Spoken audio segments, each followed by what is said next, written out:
आज की short revision class का टॉपिक है क्रिया। तो क्रिया की परिभाषा से स्टार्ट करते हैं। क्रिया किसी कार्य का करना या होना ही क्या है, क्रिया है। जब धातु में ना लग जाता है तब क्रिया बनती है। जैसे लिख से लिखना, हंस से हंसना, यानी किसी कार्य का करना या होना ही क्या है, क्रिया है।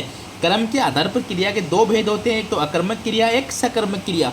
अकर्मक क्रिया क्या होती है? वे क्रियाएं जिनमें कर्म नहीं होता। अगर कर्म नहीं है तो क्रिया का प्रभाव वाक्य में कर्ता पर पड़ता है, उसे अकर्मक क्रिया कहते हैं। जैसे कविता हंसती है, टीना सोती है, बच्चा रोता है। तो हंसना, सोना, रोना ये सारी क्या है, अकर्मक क्रिया है। सकर्मक क्रिया क्या होती है? जब वाक्य में कर्म भी प्रयुक्त हो उसे सकर्मक क्रिया कहते हैं। जैसे भूपेंद्र दूध पी रहा है, नीतू खाना बना रही है। तो सकर्मक क्रिया में कर्म उपस्थित रहता है और हमें क्या और किसको का उत्तर मिलता है। भूपेंद्र दूध पी रहा है, क्या पी रहा है, दूध पी रहा है। क्या बना रही है नीतू? खाना बना रही है। तो क्या और किसको का उत्तर मिले वो होती है सकर्मक क्रिया। ये दो प्रकार की होती है, एक कर्मक जिसमें एक कर्म होता है, द्विकर्मक जिसमें दो कर्म होते हैं। दुष्यंत भोजन कर रहा है, क्या का उत्तर मिल रहा है, क्या कर रहा है, भोजन कर रहा है। तो ये एक कर्मक है। अध्यापक जी छात्रों को भूगोल पढ़ा रहे हैं। पहला प्रश्न क्या पढ़ा रहे हैं, भूगोल पढ़ा रहे हैं। दूसरा किसको पढ़ा रहे हैं, छात्रों को पढ़ा रहे हैं। तो इसमें दो कर्म उपस्थित, ये द्विकर्मक सकर्मक क्रिया है। इस प्रकार अकर्मक क्रिया में कर्म नहीं होता, सकर्मक क्रिया में कर्म उपस्थित होता है। अब प्रयोग और संरचना के आधार पर बात करते हैं। सामान्य क्रिया, किसी भी वाक्य में कोई क्रिया होती है वो सामान्य क्रिया होती है। जैसे संतोष आई। संयुक्त क्रिया क्या होती है? जो क्रिया दो या दो से अधिक भिन्न अर्थ रखने वाली क्रियाओं के मेल से बनती है उसे संयुक्त क्रिया कहते हैं। जैसे अतिथि आने पर स्वागत करो, पहली क्रिया है आना, दूसरी क्रिया है स्वागत करो, यानी दो भिन्न मेल रखने वाली क्रियाओं के मेल से बनी क्रिया संयुक्त क्रिया कहलाती है। दूसरी देखना प्रेरणार्थक क्रिया, सबसे ज़्यादा एग्जाम में पूछी जाती है।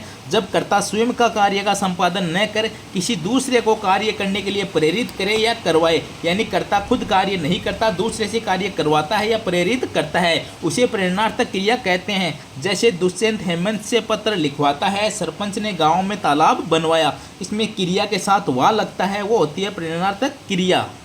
जैसे लिख से लिखवा, बन से बनवा, ये जो वाह लगता है उससे बनती है प्रेरणार्थक क्रिया, यानी वाक्यकर्ता खुद कार्य न करके दूसरों से कार्य करवाता है। तीसरी देखना पूर्वकालिक क्रिया, यानी वाक्य में दो क्रियाएं होती है तो पहले संपन्न होने वाली क्रिया पूर्वकालिक क्रिया कहलाती है। जैसे धर्मेंद्र पढ़कर सो गया, तो पहले काम कौन सा हुआ है, पढ़ने का हुआ है, तो पढ़कर जो है वो पूर्वकालिक क्रिया है। इसमें पूर्व जो मूल धातु होती है उसके साथ कर या करके लगाने से पूर्वकालिक क्रिया बनती है। अब एक तात्कालिक क्रिया भी होती है, ये पूर्वकालिक क्रिया का ही एक रूप है। इसमें एक क्रिया के समाप्त होते ही दूसरी क्रिया होती है। जैसे पुलिस के आते ही चोर भाग गया, तो ये आते ही क्या है, तात्कालिक क्रिया है। चौथा देखना नाम धातु क्रिया। नाम स्पष्ट है, वे क्रियापद जो संज्ञा, सर्वनाम, विशेषण आदि से बनते हैं नाम धातु क्रिया कहते हैं। जैसे अपना सर्वनाम से बन गई अपनाना, संज्ञा है हाथ से बन गई हथियाना, रंग से रंगना, लजा से लजाना। विशेषण से बन सकती है दुबला से दुबलाना, गर्म से गर्माना, चमक से चमकाना। यानी वे क्रियापद जो संज्ञा, सर्वनाम, विशेषण आदि से बनते हैं नाम धातु क्रिया कहते हैं। कृदंत क्रिया क्या होती है? क्रिया शब्दों के अंत में प्रत्यय योग से बनी क्रिया कृदंत क्रिया कहलाती है। जैसे क्रिया है चल, चल से कृदंत क्रिया क्या बनेगी, चलना, चलता, चलकर। लिख से बन जाएगी लिखना, लिखता, लिखकर। एक होती है सहजाती क्रिया, नाम से स्पष्ट है, वे क्रियाएं जहां कर्म और क्रिया दोनों एक ही धातु के साथ प्रयुक्त होती है, यानी कर्म और क्रिया दोनों एक ही जाति की होती है। जैसे भारत ने लड़ाई लड़ी, तो लड़ाई और लड़ी यानी कर्म और क्रिया दोनों एक ही धातु से बनकर प्रयुक्त होती है, वो होती है सहजातीय क्रिया। अब लास्ट देखना अपूर्ण क्रिया क्या होती है? वे क्रियाएं हैं जिनका अपना स्वतंत्र अर्थ पूरा नहीं होता।